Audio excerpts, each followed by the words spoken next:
10 মাস জামায়া ধরে নিজের মামলা খালাস করলেন, এখন উনি পদত্যাগ করবেন। উনি পদত্যাগ করবেন ভালো কথা, উনি যেন দেশ ত্যাগ না করে। যদি আমাদের কথা না শুনে তাহলে দেশে দুর্ভিক্ষের মেলা বসবে। 9 মাসে দেশের উপকার উনি কিছু করেন নাই, যে আমরা বলবো অগর লেগে এটা করছে আমাগর লেগে করে নাই।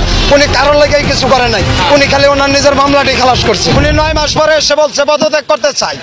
তো ওনার পদত্যাগের আমি ওনার পদত্যাগ করতে চাওয়ার মূল মন্ত্রটা বুঝবো যে উনি ওনার সুবিধা হাসিল করে ফেলছেন। ওনার নামে 5-7টা মামলা ছিল, ওটি উনি খালাস নিয়ে নিছেন। 766 কোটি টাকার মামলা খালাস। এখন উনি পদত্যাগ করে চলে যাবেন।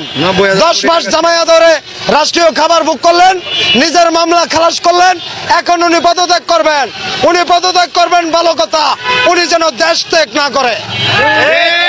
উনি পদত্যাগ করুক ভালো কথা, উনি যেন দেশ ত্যাগ না করে। উনি দেশ ত্যাগ করলে কিন্তু বড় সমস্যা হয়ে যাবে। উনি এই দেশে থাকবে, উনি পদত্যাগ করবে, নতুন কাউকে উপদেষ্টা বানাবে। যে ব্যবস্থায় আসুক, যাদের হাতে শাসন ব্যবস্থায় আসুক, আমরা তাদেরটাই মেনে নেব।